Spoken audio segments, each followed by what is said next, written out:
Dear students, अब हम वापस आए हैं एक नए लेक्चर के साथ। हमने पिछले लेक्चर्स में आप बहुत कुछ इम्पोर्टेंट चीज़ें हासिल की थी, और उनमें से इम्पोर्टेंट चीज़ ये थी कि अगर आपके पास एक टू स्टेट सिस्टम है, एग्ज़ाम्पल के तौर पर हमने स्पिन हाफ लिया था, तो आप जो है ट्रांजिशन करा सकते हैं from one state to another, और उसको कंट्रोल भी कर सकते हैं by using appropriate time dependent fields. Spin half के लिए वो जो फील्ड्स थे वो मैग्नेटिक फील्ड था जो कि टाइम डिपेंडेंट था, और उसकी को हमने देखा था कि प्रोबेबिलिटी जो है वो कैसे फ्रॉम स्टेट प्लस स्टेट से माइनस स्टेट में जाने की प्रोबेबिलिटी जो है वो कैसे आप ट्यून कर सकते हैं by tuning the applied field. इसका मतलब ये है कि जो आपका अप्लाइड फील्ड है, मैग्नेटिक फील्ड, वो टाइम डिपेंडेंट था, जैसे कि हमें पिछले लेक्चर में उसकी एग्जैक्ट फॉर्म भी हमने ये ली थी। ये टाइम डिपेंडेंट फॉर्म थी, ये टाइम डिपेंडेंट फॉर्म थी एक्सक्यूज मी। तो ये ख़ास टाइम के बाद रिपीट होता था। टाइम पीरियोडिक फंक्शंस हैं, कॉस और साइन।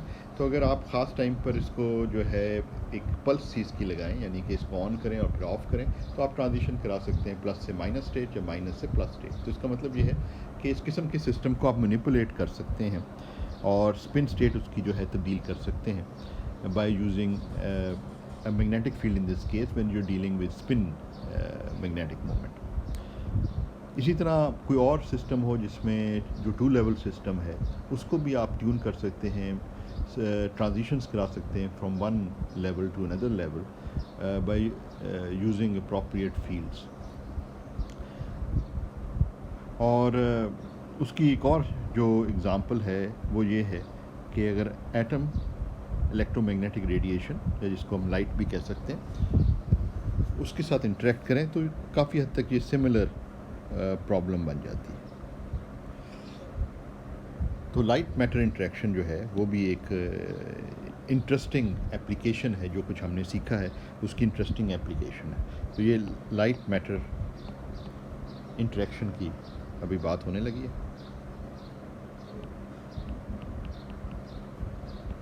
ये आपकी किताब का जो है इस जो है चैप्टर का वो लास्ट आर्टिकल है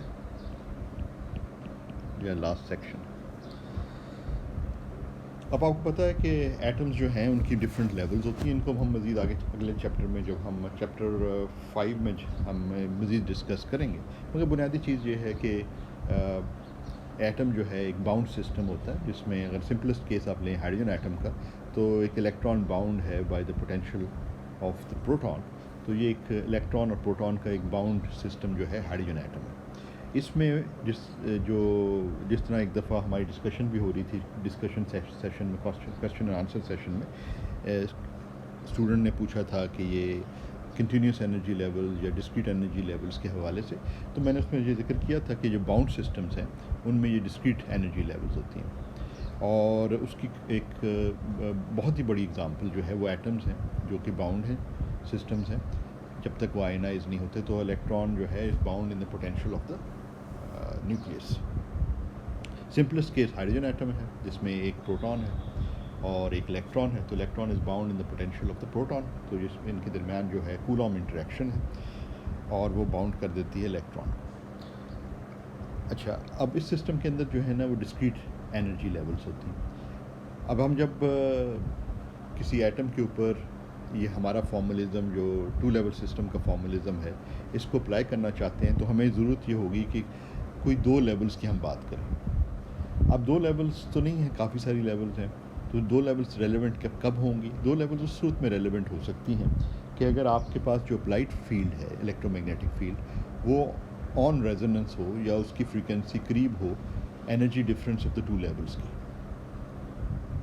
तो कहने का मकसद ये है कि अगर आपके पास एक ये लेवल है जिसको हम आमतौर पे ग्राउंड लेवल कह लेते हैं, जो कि सबसे कम एनर्जी वाला लेवल जो है वो ग्राउंड लेवल कहलाता है। बाय डेफिनेशन जो है ना, जब ग्राउंड स्टेट की हम बात करते हैं ना, वो उसका मतलब ही ये होता है कि सबसे कम एनर्जी वाली स्टेट। तो let's say this is the ground state और उसकी एनर्जी जो है वो Eg है। And then you have the first excited state, let's say उसकी एनर्जी ई है और ये एक्साइटेड स्टेट है, इसको हम ई से ज़ाहिर कर देते हैं। इन दोनों के दरमियान जो है जो एनर्जी डिफरेंस है वो है ई क्योंकि इसकी एनर्जी ज़्यादा है माइनस ई जी, तो ये पॉजिटिव क्वांटिटी होगी और इसको हम रिलेट कर सकते हैं बोर फ्रीक्वेंसी से, ओमेगा नॉट। तो अगर ये जो एनर्जी डिफरेंस है इनके दरमियान, उसी से आप स्पेसिफाई कर सकते हैं ये फ्रीक्वेंसी या energy H bar omega not in terms of the angular frequency omega naught. तो अगर आपने कोई इलेक्ट्रोमैग्नेटिक रेडिएशन जो है इस सिस्टम पे डाली, यानी इस एटम पे डाली, और वो भी आपने ऐसी फ्रीक्वेंसी ट्यून की जो लगभग इसके बराबर है, यानी जो ड्राइविंग फ्रीक्वेंसी है वो भी इसके बराबर है या इसके करीब है, तो फिर बाकी तमाम लेवल्स के दरमियान ट्रांजिशंस जो हैं वो रेलेवेंट नहीं रहेंगी, बल्कि ये ग्राउंड स्टेट और फर्स्ट एक्साइटेड स्टेट की ट्रांजिशन जो है वो सबसे ज़्यादा इम्पॉर्टेंट हो जाएंगी, क्योंकि उनमें प्रोबेबिलिटी ऑफ ट्रांजिशन जो है वो सबसे ज़्यादा लार्ज हो जाएगा। जैसे कि हमने पहले देखा कि ऑन रेजोनेंस जब होता है तो फिर ये ट्रांजिशन प्रोबेबिलिटी जो है ये हाईएस्ट होती है। तो अगर हम इस तरीके से हम अगर ट्यून करें तो हम जो मल्टीट्यूड ऑफ लेवल्स है, बहुत सारे लेवल्स आपके पास मौजूद हो सकते हैं एक एटम में, तो उनमें से कोई 2 लेवल सबसे सिग्निफिकेंट हो जाएंगे। तो इस लिहाज से वो जो मल्टीपल लेवल वाला सिस्टम था, बहुत सारी एनर्जी लेवल्स वाला सिस्टम, एक जनरल एटम, कोई भी जेनेरिक एटम ले लें आप, कोई भी एटम ले लें जिसमें बहुत सारी लेवल्स होती हैं, तो उनमें से 2 लेवल्स जो हैं वो सबसे इंपॉर्टेंट हो जाएंगे, या transition between the 2 levels will become the most important. तो इस लिहाज से वो जो सिस्टम है ऑफ मैनी लेवल्स है वो रिड्यूस हो जाएगा 2 लेवल सिस्टम में। तो फिर आप अपना वो जो अंडरस्टैंडिंग ऑफ फॉर्मुलिज्म है जो अभी आपने सीखा, जिसमें आपने ये देखा कि अगर आप फील्ड्स को ट्यून करें, ऑन रेजोनेंस लेके आएँ, तो there is a you can allow a transition और you can make a transition from one state to another. तो इसका मतलब ये है कि अगर हम लाइट इसके ऊपर शाइन करें, इलेक्ट्रोमैग्नेटिक रेडिएशन, और उसकी फ्रीक्वेंसी को ट्यून करें क्लोज टू ओमेगा नॉट, जो ड्राइविंग फ्रीक्वेंसी है वो ये ओमेगा है, और जो इंट्रिंसिक फ्रीक्वेंसी स्केल है, यानी सिस्टम का जो फ्रीक्वेंसी स्केल है वो ओमेगा नॉट है। तो अगर हम इसको उस तरह ट्यून करें ड्राइविंग फील्ड की फ्रीक्वेंसी को कि वो ओमेगा नॉट के करीब आ जाती है, तो फिर आपके पास ट्रांजिशन बिटवीन दीज 2 लेवल्स जो हैं वो सिग्निफिकेंटली पॉसिबल हो जाते हैं, उनकी प्रोबेबिलिटी काफ़ी लार्ज हो जाती है। तो ये इस तरीके से आप ड्राइव कर सकते हैं transition from the ground state to the excited state and from the excited state to the ground state। तो बेसिक हैमिल्टोनियन अगर आप लिखना चाहते हैं तो उसको हम इस तरीके से सोच सकते हैं कि कोई भी जनरल आपके पास अगर ऑपरेटर हो, let's say you have an operator O, consider a generic operator, generic से मुराद है एक जनरल ऑपरेटर, कोई भी हो सकता है, ज़रूरी नहीं है कि हैमिल्टोनियन हो, but it applies to Hamiltonian also ओ। तो हम इसको हमेशा इस फॉर्म में लिख सकते हैं, sigma i alpha i, where ये जो आई कैट्स हैं, दीज आर आइगन कैट्स या आइगन स्टेट्स ऑफ, और अल्फा आई जो है ना आइगन वैल्यूज़, ठीक है। तो ये आइगन वैल्यूज़ हैं ओ की, और ये आइगन कैट्स हैं ओ की। ये हमेशा लिखा जा सकता है, आप किसी भी जेनेरिक ऑपरेटर को उसकी आइगन वेक्टर्स के टर्म्स में और आइगन वैल्यूज़ की टर्म्स में इस तरह लिख सकते हैं। और ये चीज़ आप आसानी से चेक भी कर सकते हैं कि मिसाल के तौर पर अगर आप ये कंसिस्टेंट है कि अगर आप ओ को किसी और,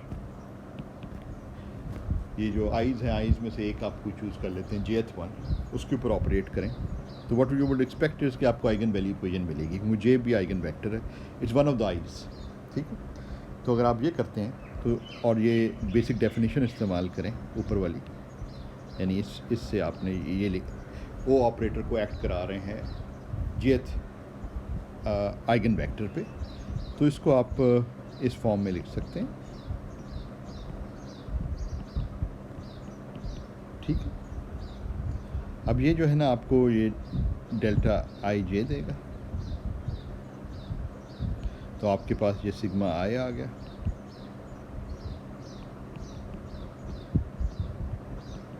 ठीक है, क्योंकि ये डिफरेंट कैट्स जो हैं ये ऑर्थोगोनल हैं and they are normalised also, orthonormal है। ठीक है, तो ये जो आपको क्या दे रहा है लेफ्ट हैंड साइड पे आपके पास ये है, it should give you an eigen value equation, if it does then it's consistent. अब ये डेल्टा कॉर्नर के डेल्टा की वजह से सम के अंदर सिर्फ एक टर्म ही नॉन ज़ीरो होगी, और वो टर्म होगी जब आई जे के बराबर हो जाता है, तो ये बन जाएगा अल्फ़ा जे जे। तो this is again you get an eigen value equation, जो कि आप एक्सपेक्ट कर रहे हैं कि जब वो ऑपरेटर जो है आइगन कैट के ऊपर या आइगन स्टेट के ऊपर एक्ट करेगा तो आपको आइगन वैल्यू इक्वेशन देगा, आइगन वैल्यू इक्वेशन। ठीक है, तो इसका मतलब है ये जो डेफिनेशन है इस तरीके से किसी ऑपरेटर को उसके आइगन कैट्स की टर्म्स में और आइगन वैल्यूज़ की टर्म में एक्सप्रेस किया जा सकता है, और ये कंसिस्टेंट है। ये चीज़ अगर हम अपना जो ऑपरेटर है उसको हैमिल्टोनियन ऑपरेटर ले लें तो फिर यही चीज़ हम इस तरीके से लिख सकते हैं कि हैमिल्टोनियन ऑपरेटर में आमतौर पे हम आइगन कैट्स को ई आई से ज़ाहिर करते हैं और एनर्जी आइगन वैल्यूज़ को ई आई से। तो ये आपके पास इस तरीके से हैमिल्टोनियन ऑपरेटर को लिखा जा सकता है। एसेंशली ये जो है ना प्रोजेक्शन ऑपरेटर्स का हम इस्तेमाल इधर कर रहे हैं। ठीक, अच्छा, अगर ये चीज़ हमें समझ में आ गई है तो ये चीज़ हम समझ सकते हैं कि let's think of a two level system, for a two level system, for a two level system, इसमें सिर्फ सम के अंदर सिर्फ दो टर्म्स आ जाएंगी। ठीक है ना, for two level system the Hamiltonian can be expressed as EI E1, उसको 1 और 2 कह लेते हैं, E1 ठीक प्लस E2, ये ऊपर जो हमने लिखा है उसी को हमने टू लेवल सिस्टम के ऊपर अप्लाई करना है। ठीक,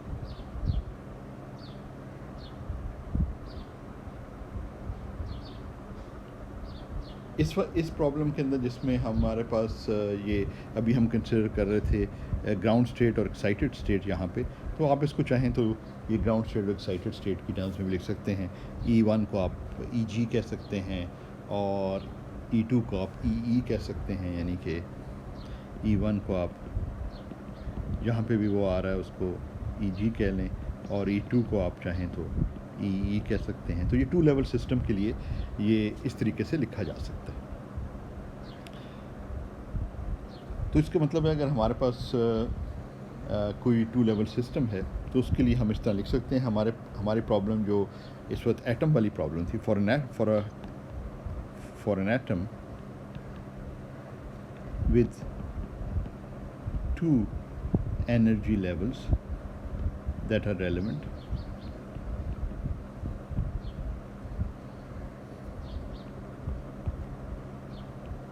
जिससे मैंने अभी बताया कि कब वो रेलेवेंट हो जाएंगी दो लेवल्स और बाकी लेवल्स को आप इग्नोर कर सकते हैं उस सिचुएशन के अंदर और हमारे वाली प्रॉब्लम के अंदर। तो हम में ये लिख सकते हैं कि हमारी प्रॉब्लम में ये बेसिकली जो एटॉमिक हैमिल्टोनियन है,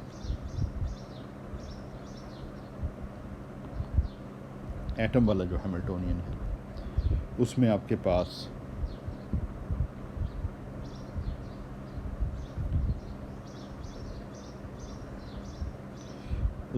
पास ये हम कह सकते हैं कि ये -h⁻⁴ है और ये आपकी फर्स्ट स्टेट है, इसको हम EG कह लेते हैं, प्लस h⁻⁴/2। इसका मतलब है हमने जो ज़ीरो ऑफ एनर्जी लेवल है उसको हम कहीं भी रख सकते हैं, उसको हमने इधर बीच में रख लिया। ठीक है, दिस इज़ योर E0 हमने ले लिया। तो ग्राउंड स्टेट जो है वो -h⁻⁴/2 है, क्योंकि इम्पॉर्टेंट चीज़ ये है कि इन दोनों के दरमियान जो डिफरेंस इन एनर्जी है वो फिक्स्ड है और वो जो है वो ये डिफरेंस इन एनर्जी। तो अभी आप देख रहे हैं कि ये H bar omega naught by two में सब्ट्रैक्ट करें minus H bar omega naught by two, तो आपके पास एच बार ओमेगा नॉट आ जाता है, ठीक है ना।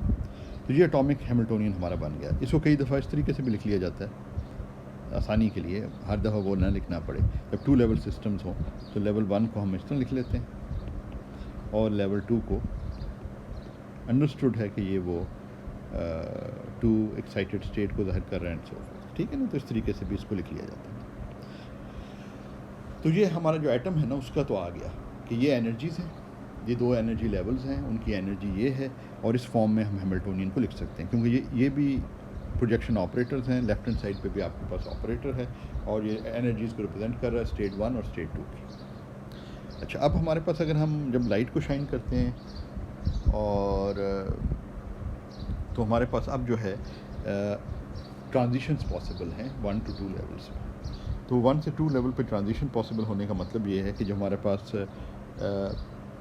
एच इंटरेक्टिंग आ गया, इंटरेक्टिंग मैं लिख रहा हूँ जिसका मतलब ये है कि अब ये लाइट और मैटर यानी कि एटम के दरमियान, मैटर से मुराद एटम है इधर, और लाइट के दरमियान इंटरेक्शन की वजह से अब पॉसिबल है transition between the two levels, ठीक है। तो अब आपके पास जो हैमिल्टोनियन में टर्म्स आ जाएंगी उसमें हम उसको वी से मैं लिख लेता हूँ।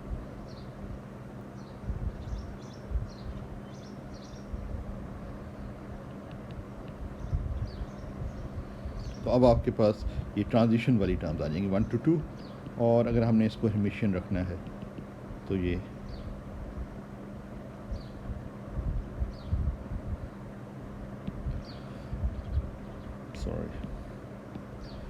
हर्मिशियन है रखना है तो ये 1।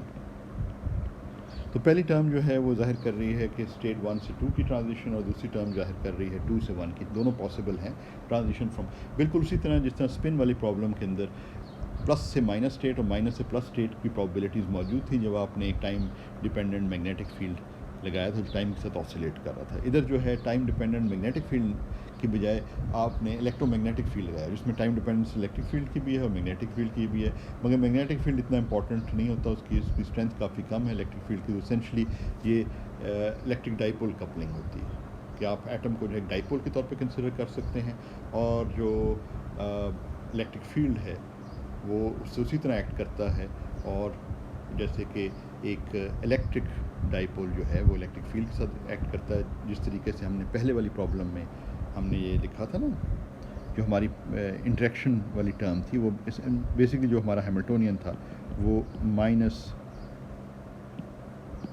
जस्ट टू रिमाइंड यू, वो हमारे स्पिन हाफ वाले प्रॉब्लम के अंदर जब हमने मैग्नेटिक फील्ड लगाया हुआ तो एसेंशली हमारे पास magnetic moment in a magnetic field जो है उसकी energy is given by this Hamiltonian. अब जब अपने इलेक्ट्रिक डाइपोल है तो बेसिकली यहाँ मैग्नेटिक डाइपोल था ऊपर, और यहाँ पे डाइपोल है इलेक्ट्रिक डाइपोल, और वो इलेक्ट्रिक फील्ड के साथ इंटरेक्ट कर रहा है, तो there is a similarity between the two. Anyway, अब आपके पास क्योंकि ये पॉसिबल है ट्रांजिशंस का, तो इसलिए आपके पास इस किस्म की टर्म्स आ गई जो कि एक स्टेट से दूसरे स्टेट में ट्रांजिशंस को अलाउ कर रहे हैं। ये जो आपने एक इसको और इसको कॉम्प्लेक्स कॉन्जुगेट जो कोफिशिएंट्स को रखा हुआ है, जो भी बेसिकली मैट्रिक्स एलिमेंट्स होंगे, इनकी जो भी वैल्यू है वो एक दूसरे के कॉम्प्लेक्स कॉन्जुगेट है ताकि टोटल हैमिल्टोनियन जो है वो हर्मिशियन हो जाए। तब आपके टोटल हैमिल्टोनियन जो होगा वो होगा एटम का अपना हैमिल्टोनियन प्लस एच इंटरेक्शन। अब इसमें एक चीज़ मिसिंग है जो हमने नहीं डाली, चलें उसका जिक्र नहीं करते। तो एच इंटरेक्शन हमने जो है डाल दिया जिसमें एटम और लाइट की इंटरेक्शन, ठीक है। तो उसी तरीके से जैसे कि हमने पहले स्टेट्स ली हुई थी और हम उनको लिख लेते थे, मसलन 1 को हम उसी तरह जिस तरह हम पहले लिखते बेसिस बनाते थे, इसको हम ले सकते हैं 1 0, और 2 को हम ले सकते हैं 0 1 बेसिस। अगर हम मैट्रिक्स फॉर्म में इसको रिप्रेजेंट कर रहे हैं तो 1 0 0 1 ले सकते हैं, जिस तरह हमने स्पिन हाफ प्रॉब्लम में लिया था। तो उसमें अगर हम मैट्रिक्स फॉर्म में लिखें तो ये पहला वाला जो पार्ट है ये 2/2 मैट्रिक्स बन जाएगा, जिसमें h बार बाई 2 बाहर ले लेते हैं, तो ये omega naught 0 0 minus omega naught. अब ये ज़ीरो टर्म्स ये ज़ाहिर कर रही हैं कि 1 और 2 लेवल के दरमियान कोई कपलिंग नहीं है। इसका मतलब है कोई ट्रांजिशन पॉसिबल नहीं है, यानी ये जो ऑफ डायगोनल एलिमेंट्स हैं ना, ये चीज़ ज़ाहिर कर रहे हैं। क्योंकि ये ऑफ डायगोनल एलिमेंट्स जो हैं वो बेसिकली ये 1 H एटम और 2 को जाहिर करता है। ये वो मैट्रिक्स एलिमेंट है। जो याद है ना, हमने मैट्रिक्स एलिमेंट्स तरीके से स्पिन हाफ प्रॉब्लम के लिए कैलकुलेट किए थे। ऑफ डायगोनल टर्म्स के अंदर आपके पास बीच में हैमिल्टोनियन आ रहा है और 2 डिफरेंट कैट्स हैं, 1 और 2 वाली कैट्स, एक कैट और ब्रा, यानी ये मैट्रिक्स एलिमेंट बन रहा है। जब आप इसको वैल्यूएट करते हैं ना तो ये ज़ीरो आ जाता है, बिकॉज एटम जो है जब तक आप लाइट शाइन नहीं कर रहे, आप उसको परटर्ब नहीं कर रहे, तो एटम जो है अपनी स्टेशनरी स्टेट में रहेगा। यानी कि वो जो है अगर ग्राउंड स्टेट में इलेक्ट्रॉन है तो ग्राउंड स्टेट में रहेगा, अगर एक्साइटेड स्टेट में तो एक्साइटेड स्टेट में रहेगा। तो इसका मतलब है कोई ट्रांजिशन की पॉसिबिलिटी या प्रोबेबिलिटी जो है वो 1 to 2 स्टेट्स में नहीं है। इसी तरह ये वाला एलिमेंट जो है, इसी तरह आप ये भी शो कर सकते हैं 2H एटम 1 है, ये भी पॉसिबिलिटी ज़ीरो। तो इस वजह से आपके पास सिर्फ 1 1 वाली बच गई। ये वाला जो है ये आपके पास 1H एटम 1 है और 2 वाला 2, तो सिर्फ वो जो हैं 2 स्टेट्स आपके पास आ रहे हैं।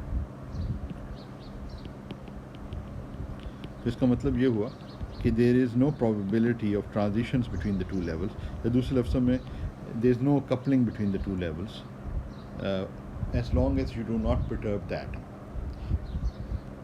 ट्रांजिशंस तो पॉसिबल है जब आपने लाइट को अलाउ किया कि वो इंटरेक्ट करे एटम के साथ। तो उस केस के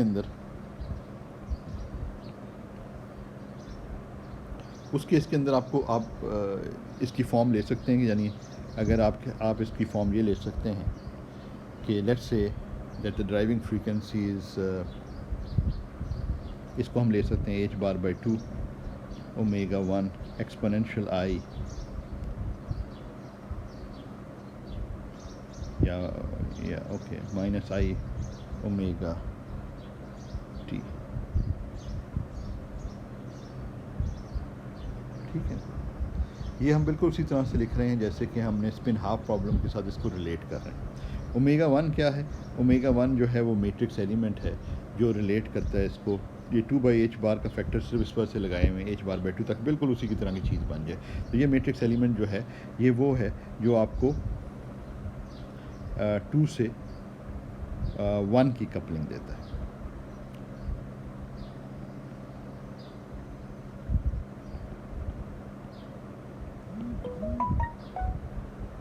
ये 2 से 1 की जो कपलिंग है, अच्छा एक सेकंड, इसको साइलेंट करना भूल गया।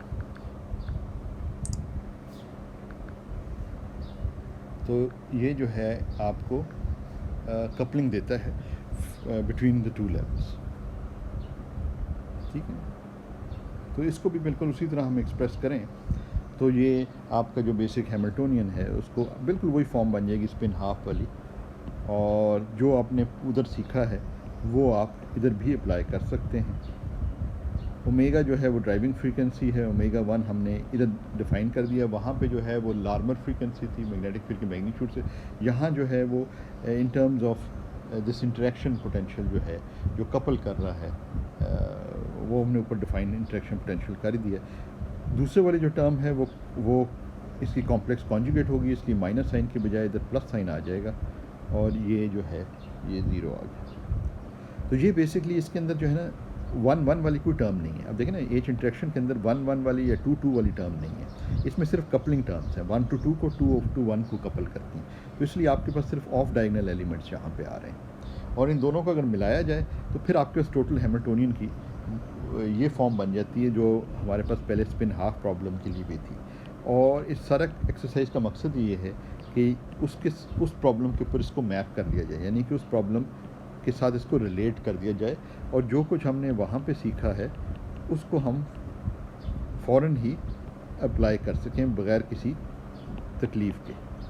तो ये बेसिकली आपके पास हैमिल्टोनियन आ गया जो कि एक एटम का लाइट के साथ इंटरेक्शन को रिप्रेजेंट कर रहा है। अब इसमें कुछ अप्रॉक्सीमेशंस हैं ऑब्वियसली कि लाइट को भी हम जो है क्लासिकली ट्रीट कर रहे हैं और क्वांटम मैकेनिकली ट्रीट नहीं कर रहे, मगर इस तरह की अप्रॉक्सीमेशन जो है द फर्स्ट अप्रॉक्सीमेशन के तौर पे बड़ी इंपॉर्टेंट है।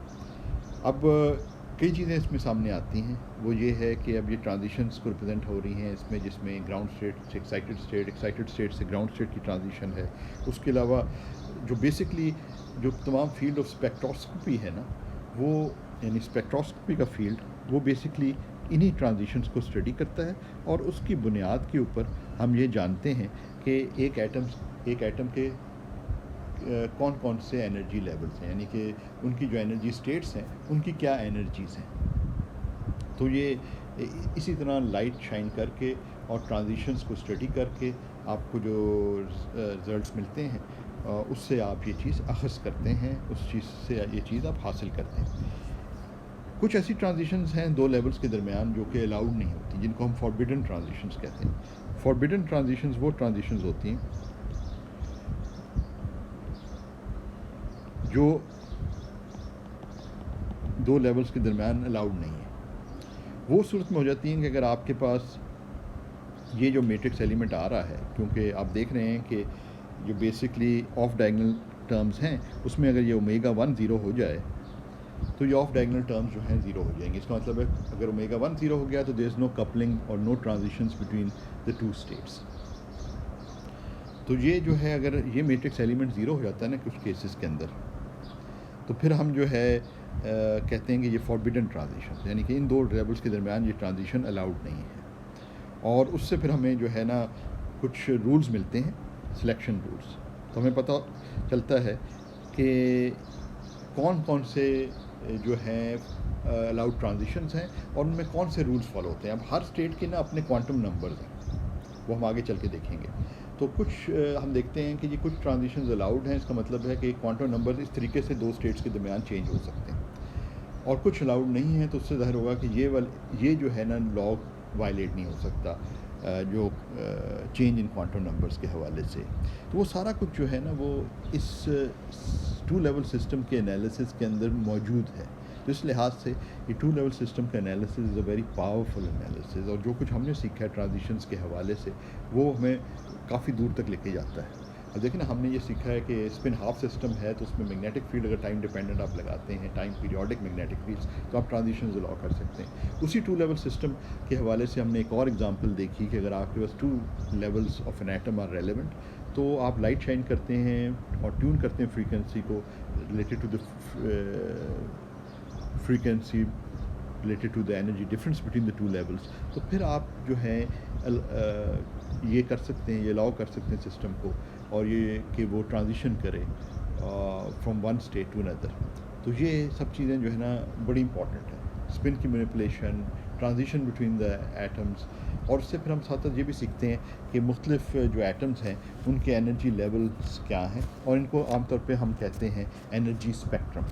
कि एनर्जी स्पेक्ट्रम क्या है, यानी list of energy eigen values किसी एटम की क्या है, कि इलेक्ट्रॉन्स कौन कौन सी एनर्जी स्टेट्स में हो सकते हैं, उनकी एनर्जी वैल्यूज़ क्या हैं। तो वो इन्हीं ट्रांजिशन से उस चीज़ के बारे में हमें इल्म होता है। जो ये सारी की सारी फील्ड ऑफ स्पेक्ट्रोस्कोपी जो है ना वो इसी चीज़ से रिलेटेड है। तो यहाँ पे जो है हमारा ये चैप्टर जो है चैप्टर 3 फिनिश हो जाता है। तो अब हम जो है चैप्टर 5 की तरफ बढ़ते हैं, और चैप्टर 5 के हवाले से उसका बेसिक चैप्टर का जो टॉपिक है वो क्वांटाइज्ड एनर्जीज़ है, और उसमें अभी हमने काफ़ी हद तक वो चीज़ों को डिस्कस करना शुरू कर दिया था। तो ये जो स्पेक्ट्रोस्कोपी के हवाले से है कि आप मुख्तलिफ एनर्जी लेवल्स के बारे में जानते हैं बाय लुकिंग एट ट्रांजिशन। तो हमने देख लिया कि ट्रांजिशन बिटवीन द लेवल्स जो हैं वो आप अलाउ कर देते हैं सिस्टम को to make transition between different levels by allowing electromagnetic radiation to interact with the atom, और उस इलेक्ट्रोमैग्नेटिक रेडिएशन को आप जब ट्यून करते हैं उसकी फ्रीक्वेंसी से को, तो आपको पता चल जाता है कि जी अब आपके पास ट्रांजिशंस जो हैं बिटवीन द लेवल्स की फाइनाइट प्रोबेबिलिटी होगी। इन लेवल्स के दौरान ट्रांजिशन की प्रोबेबिलिटी जिस तरह आप जो ट्यून करते चले जाते हैं, समझ लें एक नॉब है उससे आप चेंज कर रहे हैं, जब आप देखते हैं हाई ट्रांजिशन हो रही है की प्रोबेबिलिटी आपको मिल रही है, वो एमिशन स्पेक्ट्रा से मिल सकती है, वो अब्जॉर्प्शन स्पेक्ट्रा।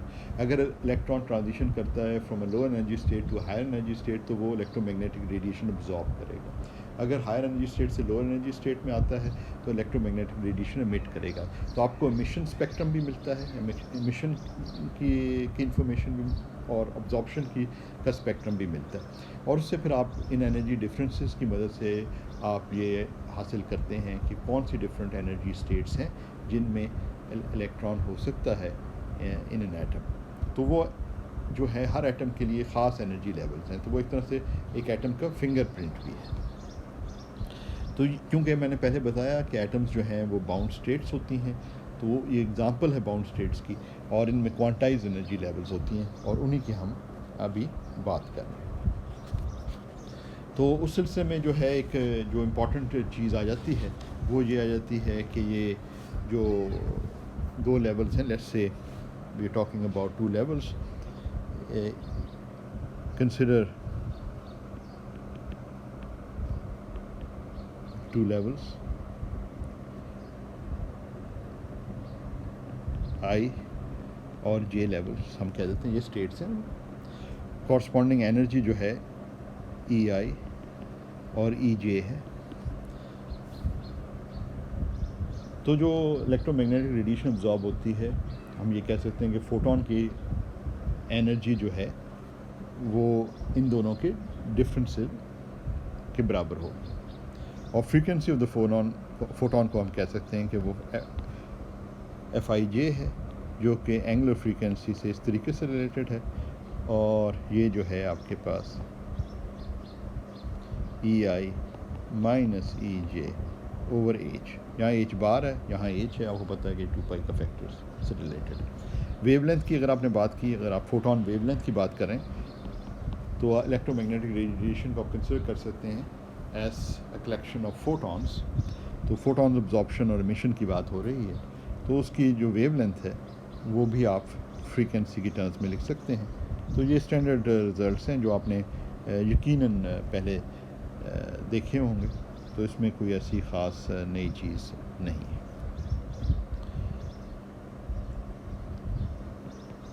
इसमें हम EI की एनर्जी जो है वो हायर एनर्जी स्टेट है, EJ जो है वो लोअर एनर्जी स्टेट है, ताकि ये पॉजिटिव रिजल्ट्स आए।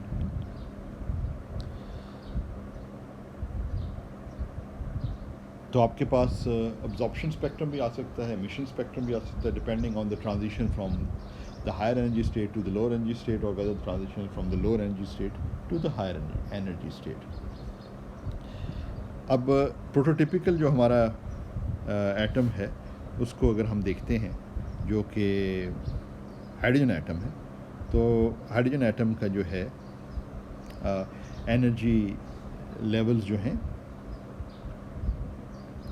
वो हम एक क्वांटम नंबर है जो कि बाद में हम देखेंगे प्रिंसिपल क्वांटम नंबर कहलाता है n, उससे हम इसको कैरेक्टराइज कर रहे हैं। ठीक है ना, एक सेकंड।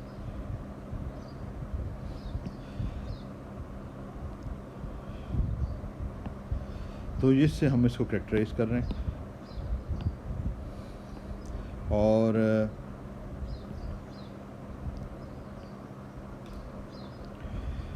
तो ये हाइड्रोजन का बेसिकली जो है आपके पास स्पेक्ट्रम आ रहा।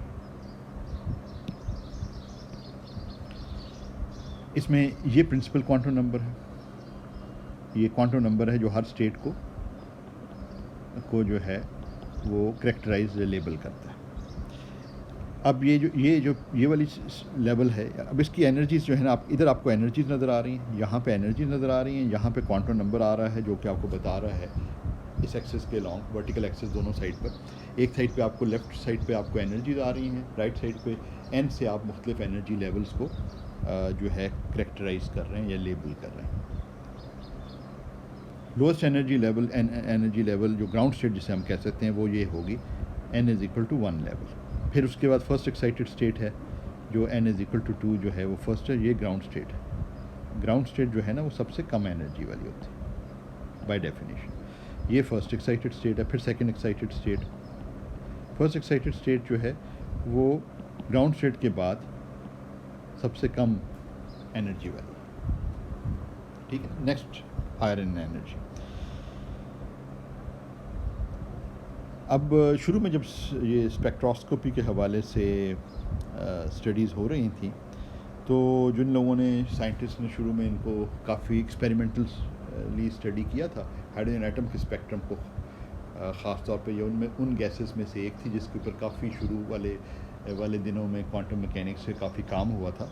तो जो स्पेक्ट्रल लाइंस आती हैं, स्पेक्ट्रल लाइंस का मतलब ये है कि जब आप ये ट्रांजिशन देखते हैं तो इस किस्म की लाइंस आपको मिलती हैं स्पेक्ट्रम के अंदर, यानी जब आप ये एक्सपेरिमेंट करते हैं तो इस किस्म की लाइंस आपको मिलती हैं जिनको स्पेक्ट्रल लाइंस कहते हैं। वो स्पेक्ट्रल लाइंस बेसिकली आपको बताती हैं कि कौन सी लेवल्स के दरमियान जो है वो ट्रांजिशंस पॉसिबल हैं, और एक तरह से इनकी इंटेंसिटी जो है वो बताती है आपको कि प्रोबेबिलिटी कितनी ज़्यादा है। अब जो मुख्तलिफ लेवल से ट्रांजिशन अगर लेवल 2 पे आप देखें, यानी ये जो बामर लिखा हुआ ना, ये उस साइंटिस्ट के नाम पर है, इसलिए इसको बामर सीरीज़ कहा जाता है, कि इसमें ये वो तमाम ट्रांजिशंस हैं जो लेवल 2 पे आ रही हैं। ये जो एरोज़ है ना ट्रांजिशन शो कर रहे हैं, यानी कि लेवल 5 से, ये जो है ये लेवल 5 से, चलें इसका मैं रंग बदलता हूँ और एक सेकेंड इसको ज़रा मिटा दूँ। तो ये जो है ये शो कर रहा है कि लेवल 5 से लेवल 2 की ट्रांजिशन। तो ये मुख्तलिफ ट्रांजिशंस को जो है ना ये की इंफॉर्मेशन है। तो ये लेवल 5 से लेवल जो है वो लेवल 2 तक ट्रांजिशन है, फिर लेवल 4 से लेवल 2 तक, फिर लेवल 3 से लेवल 2। तो लेवल 2 तक जो ट्रांजिशंस है ना, यानी कि फाइनल स्टेट जो अगर लेवल 2 हो तो हायर स्टेट से लेवल 2 तक जो ट्रांजिशंस आ रही हैं हायर एक्साइटेड स्टेट से, तो ये सारी इनकी जो कॉरस्पॉन्डिंग लाइंस है ना, ये सबसे पहले बामर ने स्टडी की और इस पर काम किया, तो ये बामर सीरीज़ कहलाती है। इसी तरह जो है अगर ग्राउंड स्टेट को अगर आप लें कि ग्राउंड स्टेट में ट्रांजिशन, ये सारी ट्रांजिशंस की लाइंस जो ये नज़र आ रही हैं, ये नज़र आ रही है, जो मुख्तलिफ स्टेट से हायर स्टेट से ट्रांजिशन टू n=1 लेवल जो ग्राउंड स्टेट है, तो ये लाइमन के नाम से, वो भी साइंटिस्ट, तो ये मुख्तलिफ सीरीज़ कहलाई जाती है। स्पेक्ट्रोस्कोपी का जब फील्ड जन्म ले रहा था तो इन लोगों की बड़ी कंट्रीब्यूशन थी, तो उन्हीं के हवाले से उनको ऑनर करने के लिए ये सारे नाम रखे गए हैं। बड़ा इम्पॉर्टेंट चीज़ ये है कि इन स्पेक्ट्रोस्कोपिक स्टडी से, इन स्पेक्ट्रोस्कोपी के एक्सपेरिमेंट से आपको transition between the energy levels और उससे एनर्जी लेवल्स के बारे में और उनकी एनर्जी के बारे में इंफॉर्मेशन मिलती है, जो कि बड़ी इंपॉर्टेंट इंफॉर्मेशन है। मुख्तलिफ एटम्स को आप कैरेक्टराइज कर सकते हैं bye it's set of quantized energy levels. Her atom के एनर्जी लेवल्स किस एनर्जी पे लेवल्स हैं या अलाउड स्टेट्स हैं वो फ़र्क होगा, और उससे आप वो मुख्तलिफ एटम्स को जो है वो कैरेक्टराइज कर सकते हैं, एक को दूसरे से अलग कर सकते हैं। तो ये जो सेट ऑफ स्टेट्स होती हैं, ये एनर्जी स्टेट्स, इसको एनर्जी स्पेक्ट्रम भी कहा जाता है, ठीक है ना। तो आमतौर पे स्पेक्ट्रो हम आमतौर से ये डिटर्मिन करते हैं, हम आमतौर पे जो है ना energy eigen value equation solve करते हैं। अच्छा, एक चीज़ और भी मैं असल में बता दूं आपको, वो ये कि इस तरह के जो है ना, ये भी आपको बताता है कि फाइनल स्टेट 1 है तो 2 से अगर स्टार्ट किए, सारी चीज़ें जो है ना आप डिटर्मिन कर सकते हैं। जहाँ पे आपको नज़र आ रहा है, यहाँ पे आप सारी चीज़ें डिटर्मिन कर सकते हैं किन किन एनर्जीज़ के ऊपर ये ट्रांजिशंस हो रही हैं, तो उसको आप रिलेट कर सकते हैं वेवलेंथ्स के साथ जो हमने ऊपर फार्मूले दिए हैं। तो वेवलेंथ अब आपके पास आ जाती है तो आपके पास energy difference between the levels आ जाता है। फिर आप जो मुख्तलिफ एक्सपेरिमेंट करेंगे तो आपको ये भी जानना है कि एनर्जी डिफरेंस तो आ गया, उससे फिर आपने ये मालूम करना है कि एक लेवल की मुख्तलिफ लेवल्स की एनर्जी है क्या, तो वो आप सारा कुछ मालूम कर सकते हैं डिफरेंट लेवल्स ट्रांजिशंस की इंफॉर्मेशन के साथ। वो कोई इतना मुश्किल काम नहीं है। तो ये जो है ये स्पेक्ट्रोस्कोपिक स्टडीज़ के अंदर ये चीज़ जो है ये बड़ी इंपॉर्टेंट होती है। तो थ्योरेटिकली हम इस किस्म का काम कर रहे होते हैं, थ्योरेटिकली जो है हम ये प्रॉब्लम सॉल्व कर रहे होते हैं जो कि आइगन वैल्यू इक्वेशन है हैमिल्टोनियन की, लेट्स से इट्स आई, मुख्तलिफ आई के लिए हम ये सॉल्व कर रहे होते हैं। और एक्सपेरिमेंटली ये इन्फॉर्मेशन जब हम ये थ्योरेटिकली किसी एटम का मॉडल बनाते हैं या किसी सिस्टम का मॉडल बनाते हैं तो फिर ये हम आइगन वैल्यू इक्वेशन सॉल्व करते हैं। इसे आइगन वैल्यू इक्वेशन भी कहा जाता है। आइगन वैल्यू इक्वेशन आप जानते हैं ऑफ द हैमिल्टोनियन, और इसको कई दफ़ा टाइम इंडिपेंडेंट श्रोडिंगर इक्वेशन भी कहा जाता है। तो इस आमतौर पे इसको सॉल्व किया जाता है ताकि ये डिटर्मिन किया जा सके एनर्जी आइगन स्टेट्स या आइगन वैल्यूज़ क्या हैं। जहाँ तक आइगन तो वैल्यूज़ वगैरह उनका ताल्लुक है, तो एक्सपेरिमेंटली जो है ये थ्योरेटिकली तो हम इस इक्वेशन को सॉल्व करके करेंगे, और एक्सपेरिमेंटल इन्फॉर्मेशन जो है ना हमें ये मिलती है थ्रू स्पेक्ट्रोस्कोपिक स्टडीज़। तो स्पेक्ट्रोस्कोपी जो है हमें एक्सपेरिमेंटल रिजल्ट्स देती हैं और थ्योरेटिकली फिर हम सॉल्व करते हैं, तो हमें थ्योरेटिकल रिजल्ट मिलता है इस इक्वेशन को सॉल्व करके। ठीक है, अच्छा अब आगे चल के फिर हम जो है बेसिकली ये सीखेंगे कि इस एनर्जी आइगन वैल्यू इक्वेशन को, अभी हमने जो ज़्यादातर जो हमारा इस चैप्टर में ज़्यादा काफ़ी सारा काम जो होगा वो होगा कि जो आमतौर पे ट्रेडिशनल जो क्वांटम मैकेनिक्स की किताबें हैं ना जहाँ से स्टार्ट लेती हैं, हमने उस ट्रेडिशनल से फ़र्क किया है मैकेंटायर को फॉलो करते हुए कि हमने एक 2 लेवल सिस्टम और ख़ास तौर से स्पिन हाफ सिस्टम को स्टडी किया ताकि हमें बुनियादी क्वांटम मैकेनिक्स के प्रिंसिपल समझ में आ जाए। अब जो है हम वो काम करने लगे हैं जो आम तौर पे क्वांटम मैकेनिक्स जब डेवलप हुई और जो ट्रेडिशनल क्वांटम मैकेनिक्स जिस तरह पढ़ाई जाती है और जो पहले किताबें भी लिखी गई हैं उनमें ज़्यादातर यहाँ से स्टार्ट लिया जाता है कि वो जो हमने पहले तो स्पिन बेसिस को लिया हुआ था। आपको याद होगा ना कि एस.जी. की जो आइगन बेसिस थी उनकी टर्म्स में हम मुख्तलिफ स्टेट्स को एक्सप्रेस कर रहे थे। अब हम जो है ये जानना चाहेंगे, पहले हमें सिर्फ ये इंटरेस्ट था ऐसे टिपिकल 2 लेवल सिस्टम वाले प्रॉब्लम में कि स्पिन स्टेट क्या है किसी भी स्पिन हाफ सिस्टम की सच एज एन इलेक्ट्रॉन। अब हमें इंटरेस्ट है कि उसकी पोजीशन की प्रोबेबिलिटी क्या है, मुख्तलिफ पोजीशंस पे होने की प्रोबेबिलिटी क्या है, या उसके मुख्तलिफ मोमेंटम वैल्यूज़ होने की क्या प्रोबेबिलिटी है। तो अब हम देखेंगे कि हमें ये स्पिन बेसिस की बजाय इसको आप स्पिन बेसिस कह सकते हैं। अब हम आगे स्टडी करेंगे position basis and momentum basis. जिस तरह स्पिन बेसिस जो हैं आपको स्पिन स्टेट्स के बारे में इंफॉर्मेशन देते हैं, इस तरह पोजीशन और मोमेंटम बेसिस आपको किसी भी पार्टिकल की या सिस्टम की पोजीशन इन स्पेस और मोमेंटम वैल्यूज़ के बारे में या उनकी प्रोबेबिलिटीज़ के हवाले से इंफॉर्मेशन देंगे।